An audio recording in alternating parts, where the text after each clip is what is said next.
ഇന്ന് നമ്മളൊരു പുതിയ ഐറ്റമാണ് ഉണ്ടാക്കാൻ പോകുന്നത്. ഒരു സ്പെഷ്യൽ ഹൈദരാബാദി ദം ചിക്കൻ മസാലയാണ് ഈ പുതിയ റെസിപ്പി. അപ്പോൾ എങ്ങനെയാണ് ഇത് ഉണ്ടാക്കിയെടുക്കുക എന്ന് നോക്കാം. ഇതിലേക്ക് 3 ടീസ്പൂൺ കാശ്മീരി മുളക് പൊടി, മഞ്ഞൾപ്പൊടി 1/2 teaspoon, garam masala 3 teaspoon, pepper powder 1 teaspoon, ഇഞ്ചി വെളുത്തുള്ളി പേസ്റ്റ് 2 ടീസ്പൂൺ, നല്ല കട്ടിയുള്ള തൈര് 1/4 കപ്പ്. പിന്നെ ഇതിലേക്ക് കുറച്ച് നട്ട്സിൻ്റെ പേസ്റ്റ് വേണം. അതിനുവേണ്ടി കുറച്ച് വെള്ളത്തിലേക്ക് ഒരു 25 ഗ്രാം വീതം കാഷ്യൂ നട്ട്സും ബദാമും ഒരു അരമണിക്കൂർ കുതിർത്ത് വെക്കണം. കുതിർത്ത ഈ നട്ട്സിലേക്ക് ഒരു 50 ഗ്രാം ചെറുതായി നുറുക്കിയ തേങ്ങാ പീസും കൂടി കൂട്ടി അരച്ചെടുക്കണം. ഇനി വേണ്ടത് ചെറുതായി അരിഞ്ഞ മല്ലിയിലയാണ്. പിന്നെ ഈ ഒരു റെസിപ്പിയിലേക്ക് നമ്മൾ സവോള ചേർക്കുന്നുണ്ട്.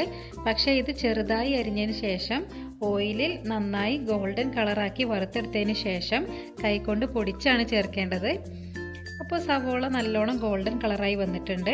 ഇനി ഇതൊന്ന് പൊടിച്ചെടുത്ത് മാറ്റി വെക്കാം.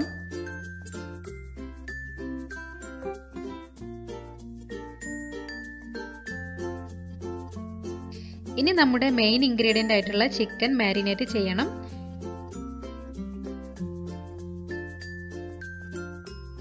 ഇത് ഏകദേശം 1.5 കിലോഗ്രാം ചിക്കൻ ഉണ്ട്.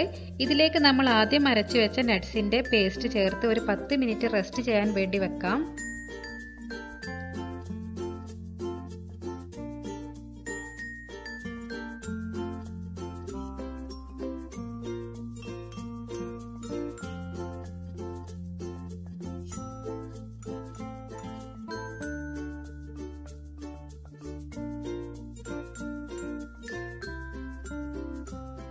ഇപ്പോൾ ഏകദേശം 10 മിനിറ്റ് ആയിട്ടുണ്ട്. ഇനി നമുക്ക് ഇതിലേക്ക് ബാക്കി ചേരുവകളെല്ലാം ചേർത്ത് ഒരു 2 മണിക്കൂർ മാരിനേറ്റ് ചെയ്ത് വെക്കാം.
അപ്പോൾ നേരത്തെ പറഞ്ഞതുപോലെ ഒരു 2 മണിക്കൂർ നമുക്കിതൊന്ന് മാരിനേറ്റ് ചെയ്ത് വെക്കാം. ഇനി ഒരു പാനിലേക്ക് 3 ടേബിൾ സ്പൂൺ ഓയിൽ ഒഴിക്കാം. ഇതിലേക്ക് നമ്മൾ നേരത്തെ തയ്യാറാക്കി വെച്ച മാരിനേറ്റഡ് ചിക്കൻ ചേർക്കാം.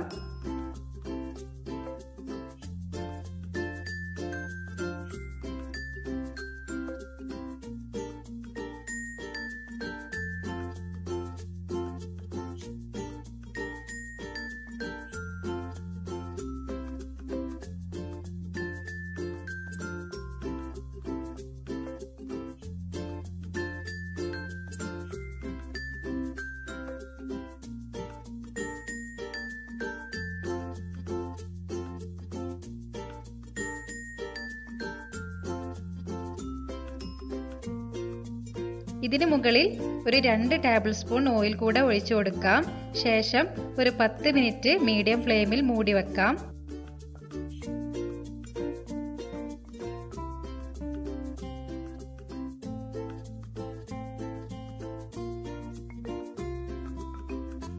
ഇപ്പോൾ ഏകദേശം 10 മിനിറ്റ് ആയിട്ടുണ്ട്. ഇനി ഇത് എല്ലാ ഭാഗവും ഒന്ന് ഇളക്കി കൊടുത്തതിന് ശേഷം ഒരു 30 മിനിറ്റ് നമുക്ക് അടച്ചു വെച്ച് ദമ്മിൽ വേവിച്ചെടുക്കാം. ഇതൊരു സ്ലോ കുക്ക്ഡ് ചിക്കൻ ഗ്രേവിയാണ്. കൂടാതെ ഒരു famous traditional Hyderabadi kitchen recipe കൂടിയാണ്. പലതരം നട്ട്സ് ഉപയോഗിക്കുന്നത് കൊണ്ട് തന്നെ വളരെ ഹെൽത്തിയുമാണ്.